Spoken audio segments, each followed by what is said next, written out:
ਦੂਜੀ ਜਿਹੜੀ ਸਭ ਜੀ, ਤੋਂ ਵੱਡੀ ਖਬਰ ਆ ਉਹ ਇਰਾਨ ਤੇ ਇਜ਼ਰਾਈਲ ਨੂੰ ਲੈ ਕੇ ਹੈਗਾ।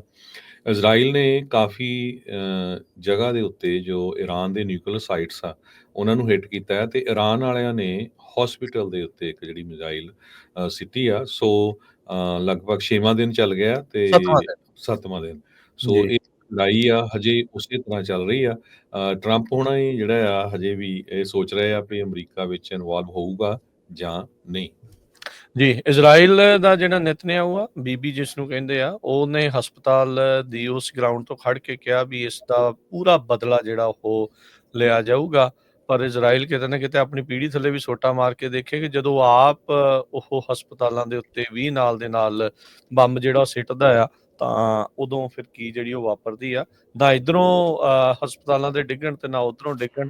ਇਹ ਜਿਹੜੀ ਇੱਕ ਚੀਜ਼ ਹੋਣੀ ਚਾਹੀਦੀ ਹੈ, ਪਰ ਅਫਸੋਸ ਵਾਲੀ ਗੱਲ ਆ ਵੀ ਅਜਿਹੀ ਲੜਾਈ ਦੇ ਵਿੱਚ ਇਹ ਸਾਰੀਆਂ ਚੀਜ਼ਾਂ 'ਚ ਆਮ ਲੋਕਾਂ ਦੇ ਇਸੇ ਤਰੀਕੇ ਨਾਲ ਮਾਰਿਆ ਜਾਂਦਾ ਆ। ਤੇ ਇਜ਼ਰਾਈਲ ਨੂੰ ਇੱਕ ਹਿਸਾਬ ਦੇ ਨਾਲ ਹੁਣ ਹੋਰ ਖੁੱਲ੍ਹਾ ਲਾਇਸੈਂਸ ਕਹਿ ਸਕਦੇ ਹਾਂ ਵੀ ਉਹ ਮਿਲੂਗਾ ਤੇ ਉਹ ਈਰਾਨ ਦੇ ਉੱਤੇ ਆਪਣੇ ਜਿਹੜੇ ਹਮਲੇ ਆ ਉਹਨਾਂ ਨੂੰ ਤੇਜ਼ ਕਰਨਗੇ। 45 ਜਾਣੇ ਜਿਹੜੇ ਕਹਿੰਦੇ ਵੀ ਇਸ ਹਸਪਤਾਲ ਦੇ ਵਿੱਚ ਜਿਹੜੀ ਮਿਜ਼ਾਈਲ ਡਿੱਗੀ ਆ ਉਹਦੇ ਕਰਕੇ ਨੁਕਸਾਨੇ ਗਏ ਆ। ਇੱਥੇ ਇੱਕ ਹੋਰ ਚੀਜ਼ ਜਿਹੜੀ ਸਾਰਿਆਂ ਦੇ ਸਮਝਣ ਲਈ ਨਾਲ ਦੇ ਨਾਲ ਇਹ ਚੀਜ਼ ਆ ਵੀ ਜਿਹੜਾ ਇਜ਼ਰਾਈਲ ਦਾ ਆਇਰਨ ਡੋਮ ਆ ਉਹ ਕਾਫੀ ਵੱਡਾ ਜਿਹੜਾ ਫੇਲ ਨਾਲ ਦੇ ਨਾਲ ਜਿਹੜਾ ਉਹ ਚੱਲ ਰਿਹਾ ਆ।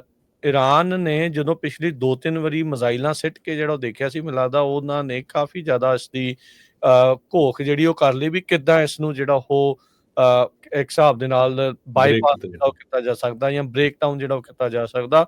ਸੋ ਉਹਨਾਂ ਦੀਆਂ ਹੁਣ ਮਿਜ਼ਾਈਲਸ ਕਾਫੀ ਵੱਡੇ ਪੱਧਰ ਦੇ ਉੱਤੇ ਇਜ਼ਰਾਈਲ ਦੇ ਵਿੱਚ ਜਿਹੜੀਆਂ ਡਿੱਗ ਰਹੀਆਂ ਤੇ ਇਜ਼ਰਾਈਲ ਨੂੰ ਵੀ ਹੁਣ ਉਹ ਅੰਦਾਜ਼ਾ ਹੋ ਰਿਹਾ ਜਿੱਦਾਂ ਗਾਜ਼ਾ ਵਾਲਿਆਂ ਨੂੰ ਜਾਂ ਈਰਾਨ ਵਾਲਿਆਂ ਨੂੰ, ਇਰਾਨ ਵਾਲਿਆਂ ਨੂੰ, ਕਿਸੇ ਨੂੰ ਵੀ ਕਿਤੇ ਹੁੰਦਾ ਆ ਵੀ ਜਿੱਥੋਂ ਮਰਜ਼ੀ ਮਿਜ਼ਾਈਲ ਜਿਹੜੀ ਆ ਕੇ ਡਿੱਗ ਸਕਦੀ ਆ। ਇਜ਼ਰਾਈਲ ਦੇ ਲੋਕ ਵੀ ਇਸ ਟਾਈਮ ਮੁਲਕ ਭੱਜ-ਭੱਜ ਕੇ ਛੱਡ ਰਹੇ ਨੇ।